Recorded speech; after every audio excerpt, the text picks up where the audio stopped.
What's up, everyone? Welcome back to another review, and this time we're taking a look at Final Destination 3, directed by James Wong and co-written by Wong and Glenn Morgan. Final Destination 3 tells the story of a high school student by the name of Wendy who, while on a roller coaster with her friends, has premonitions of this roller coaster breaking down. Now, Wendy, through the use of pictures that she took, uses them to try and find out how she can save people from their untimely demises. So yeah, that is the overall premise of Final Destination 3. So I'm gonna do my best to speed run through this movie because I don't want to dwell on it too much.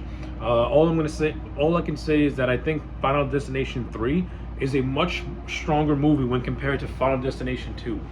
Now, FD2 is not a movie that I evidently hated, but I didn't think it was as strong as that first movie. Now, for this one, I actually think the third movie is on the same level as that first movie, in which I think it has much better characters, and it has much more stronger directing. Now, a lot of that goes to the fact that James Wong comes back to direct the third movie, hence why the visuals and the cinematography has a much better and similar vibe to that of the first movie. And I also think that the characters in this movie are 10 times better.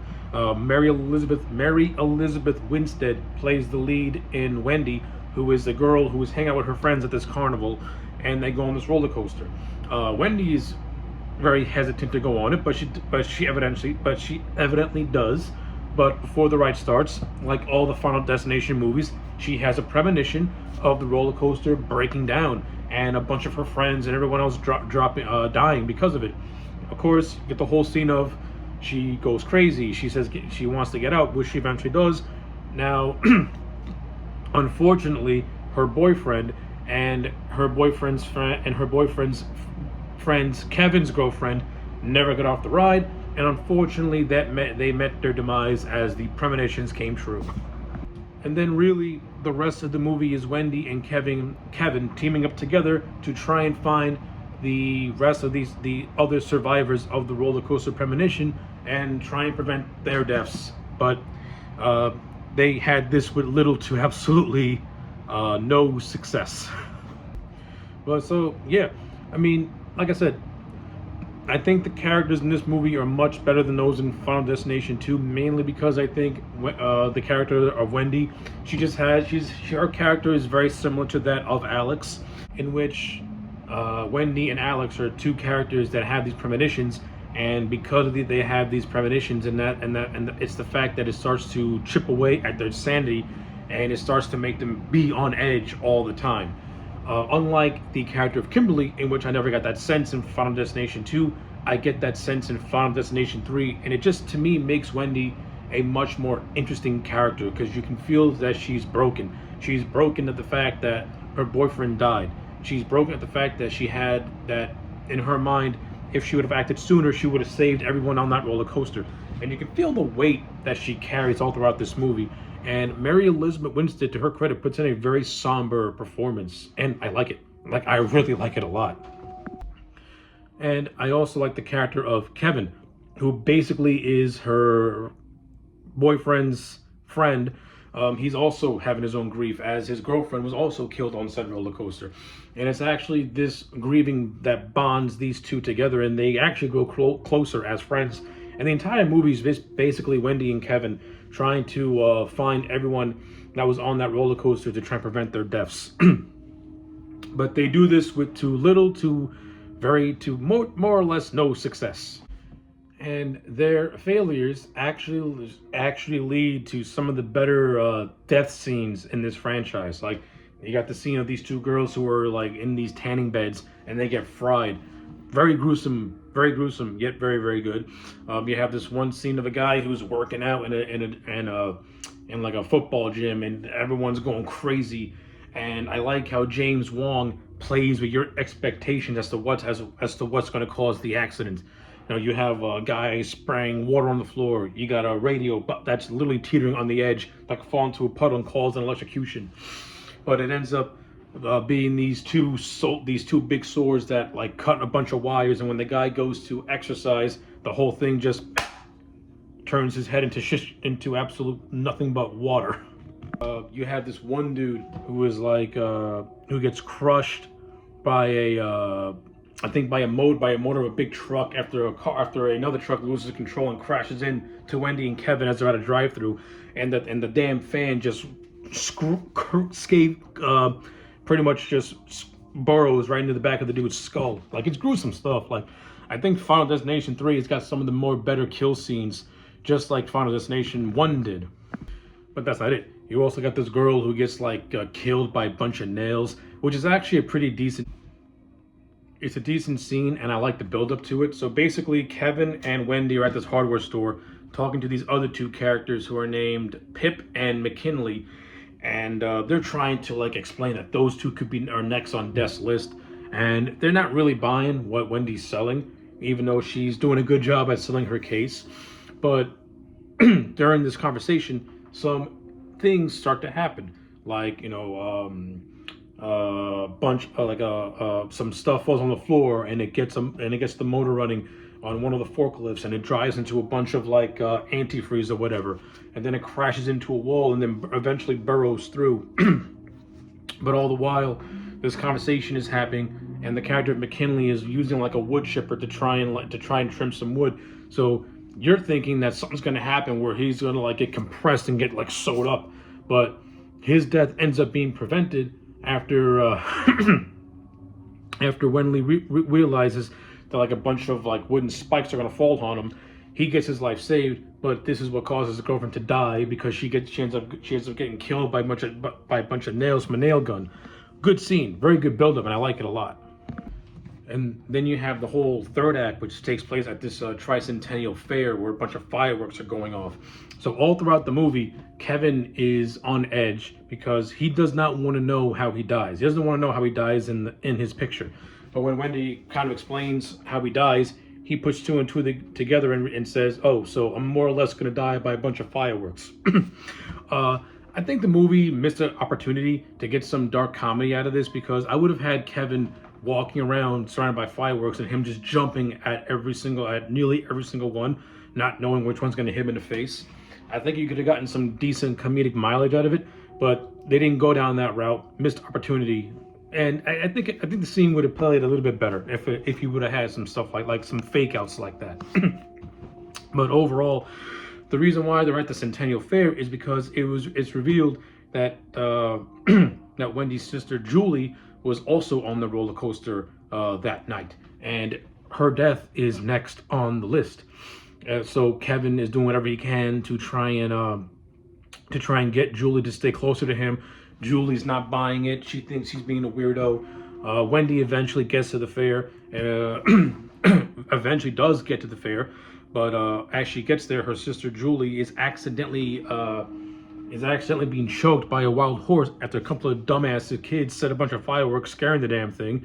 And Kevin, in the nick of time, uses a sword to cut the rope before she gets killed. And this is where McKinley comes in, who is all grief-stricken.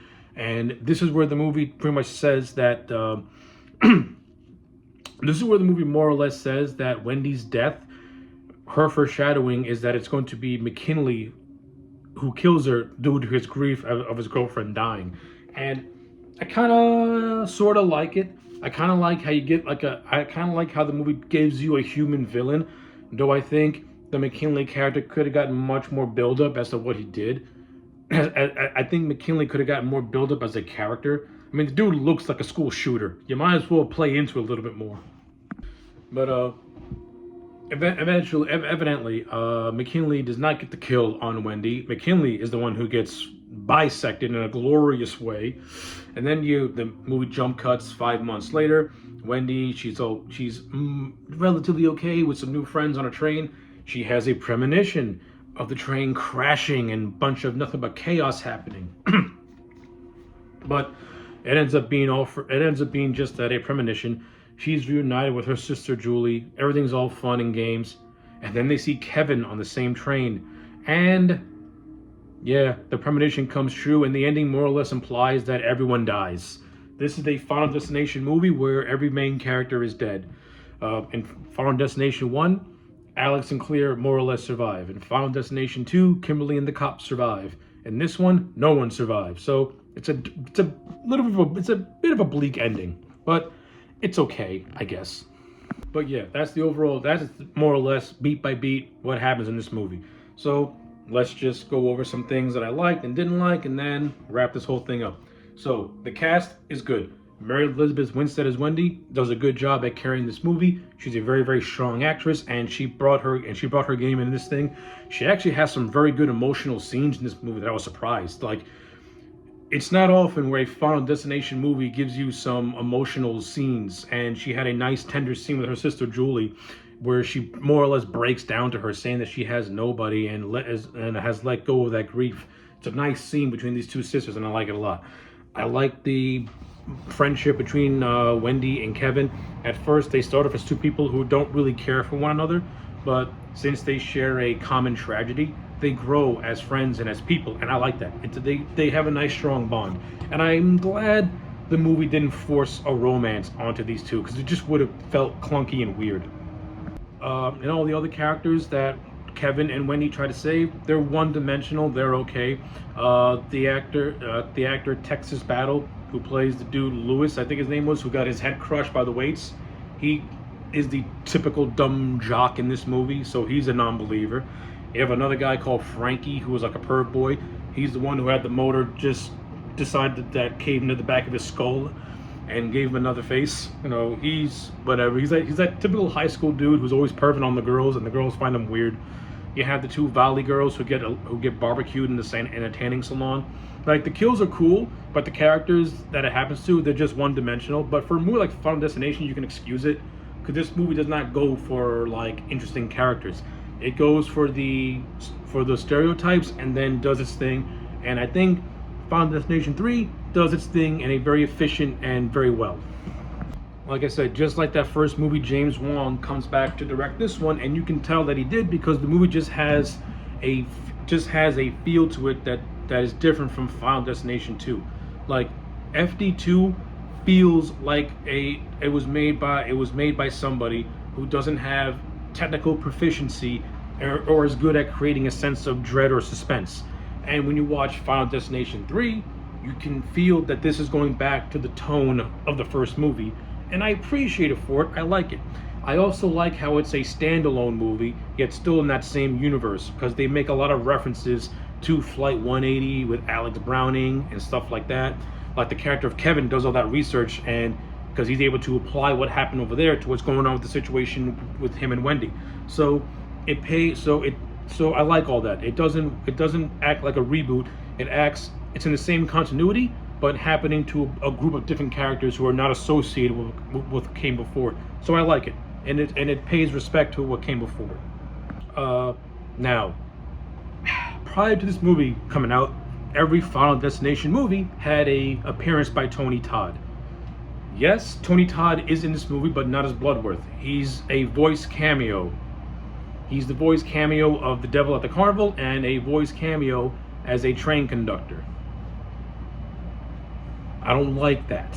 I want to see Tony Todd in a Final Destination movie, because he's the best parts of the Final Destination movies in terms of just acting wise and presence wise. But listen, he's in this movie in some capacity. I can't complain, but the man just oozes screen presence. So how can you not find a way to fit him into this thing? I don't know. I mean, it would seem weird if Bloodworth took a transfer to wherever this movie takes place in. Like, how'd you go from New York to California? I guess that's kind of weird. But I guess they really wanted to make this movie feel like its own self-contained thing. So I get it, I understand it. But as a fan of Tony Todd, the actor, I would have loved to have seen him on screen. But that's just me personally. The movie also does a fairly decent job at mixing up its practical effects and CGI. Like, the whole opening sequence with the roller coaster disaster is actually really well done, and I really like it a lot. James Wan did a good job at actually making you feel like you're on the roller coaster with these characters. So I like it. I give him credit for that. It puts you in that seat. So I can appreciate it. But you also have some very shoddy CGI that looks bad. But luckily, James Wan was able to use more practical effects and CG effects, so I'll give it a pass. But yeah, that's basically my thoughts on Final Destination 3. Like, it doesn't break new ground in this franchise at all, but it does go back to the spirit of the first movie, and it is a vast improvement over the second movie, which is why I'm going to give it a solid 6 out of 10. I thoroughly enjoyed Final Destination 3. So yeah, those are my thoughts on Final Destination 3. Let me know yours in the comment sections down below. Like the video and subscribe, and I'll check you back next time for more.